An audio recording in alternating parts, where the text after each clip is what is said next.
Hello, I'm Kira. I'm a gallery assistant at Reading Museum, and welcome to In the Company of Monsters, New Visions, Ancient Myths, which has been our most recent art exhibition.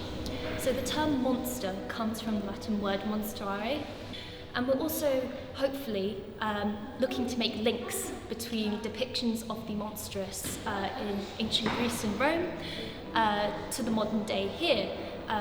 Recent technological innovations such as artificial intelligence as well as biological innovations as well.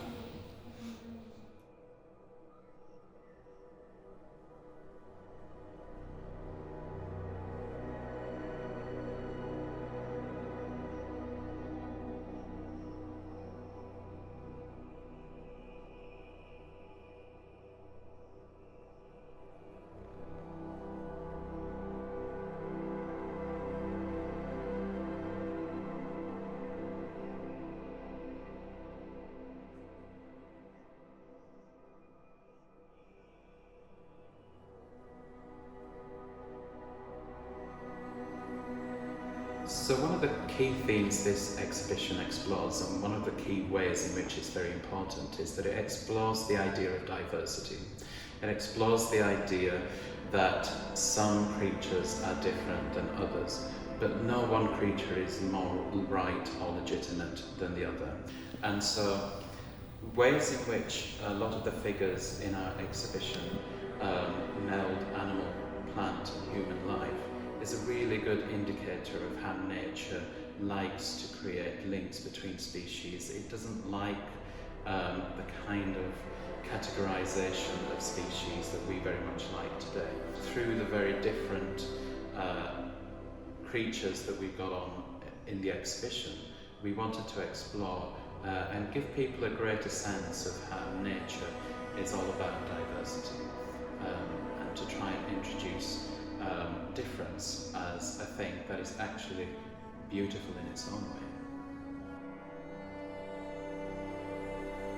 So our student population in the classics department is really engaged with this, and it's been, of all the projects I've tried to interest undergraduates in, this has been the most successful in terms of sort of instant appeal and the amount of sign-up.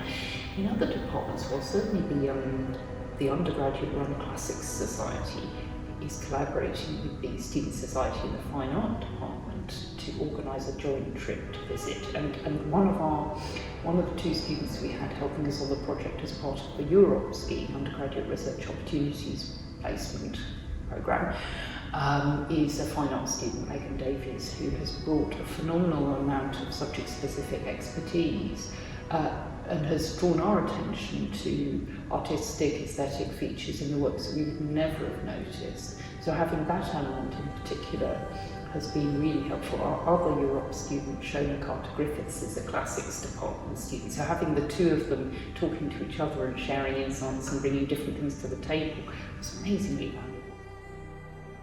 My name is Roxanne. I'm a third year undergraduate at the University of Reading in Ancient History, and I'm volunteering with the Reading Museum as a classicist to give a little bit more info about the exhibition. I really like the variety in artworks. You tend to have a lot of paintings in exhibitions, but the fact that there's also sculptures and first editions of very old books, I felt like it's very interesting to see how you can see monstrosity in different type of arts and expressions. So I think I really like the choices in the artwork that are presented here. As a classic student, you always have a little bit of an idea of what monsters are. There's monsters in kind of like stories in the Iliad, the Odyssey, even the ancient plays. So you tend to see like non-human as monstrous. But then once you come in the exhibition and you learn a little bit more, you start questioning if humans themselves are not monsters, I think.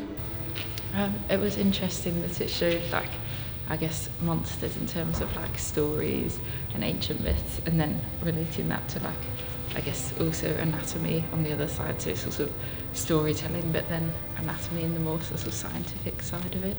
I thought the AI generated images were quite interesting because I feel like it's a bit of like a modern, it's like quite an ancient story, but it's more of like a modern take, and it's quite like a different portrayal compared to the real one. It was scary because it's so realistic, and it did seem to meld together, even though it's not reality. A monster would be something that like scares you and that makes you feel uncomfortable or like nervous, but I suppose it might just be in a sense because it's something different to what the norm is, and it's not necessarily, especially from reading the stories, it's not necessarily evil. It's something could be like something different can make it seem monstrous. If we're able to, we'd really like to include a tie-in with the Cole Museum, the Natural History Museum on campus, and reach across the humanities STEM divide to interest people on STEM subject degrees, because we do feel that the scientific angle is one we want to keep in the frame. One of our public lectures is on the scientific theme. We feel that monsters have always been of interest to people considering things like evolution, genetics.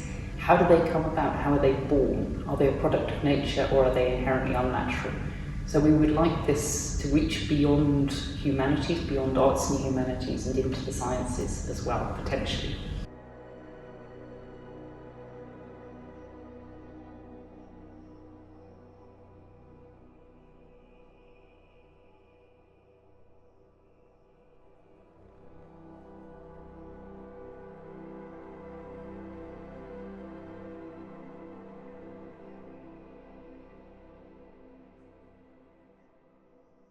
Something that's always impressed me is when you see footage from excavations of a statue coming out of the ground that's been buried for a couple of thousand years.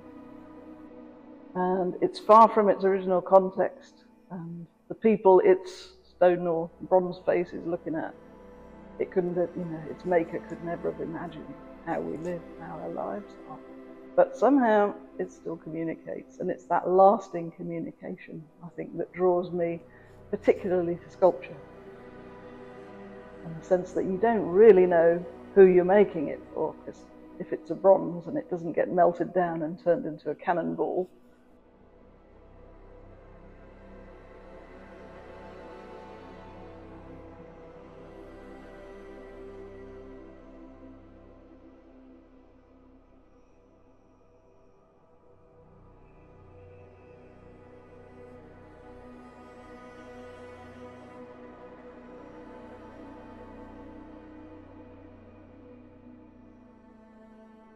Eleanor's centaur, you could meet it in the mountains of Arcadia or Thessaly in Greece. Ditto with Paul's work, it feels absolutely as if it could be existing somewhere in some remote location. And so as soon as we had our two artists, we were able to secure the partnership with the museum, saw this wonderful space, that was it.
To begin with, I didn't do so many of the kind of monstrous things. It was mostly just almost human figures, life classes, things like that, you know. But then, after a few years of doing it professionally, I started to experiment with. I think the Minotaur was probably the first one, you know, because he was always this beast from mythology that I was fascinated by, and he was kind of the first one that I painted an image of.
Especially something like the Minotaur. The idea that I had for the Minotaur piece in particular was that Minotaur had always been depicted in Greek myth as this monstrous thing, you know, that ate humans, which it did. But I always imagined that maybe he had, and it was never mentioned in the Greek myth, that maybe he had a human intelligence. You know, maybe it wasn't just a bull's head, maybe it was a man's brain inside the bull's head. And wondered, you know, what his existence would be like if he's stuck in this labyrinth forever, a loner, an outcast, you know, with nothing to do other than feast on humans once a year. You know, and so that image of him just sitting there kind of bored looking and really quite depressed, and that was my take on that, you know. And he looks directly at you because I wanted people to be confronted by this possible intelligence that he might have.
point of view, it's important to talk about the diversity element of monster narratives in ancient myth, because actually, in a lot of popular culture, they're given a very simplistic and I think quite pernicious spin, which is that the hero, who's normally white male, comes in and deals with a problematic monster, problem solved, humanity rescued, everyone happy, can go home.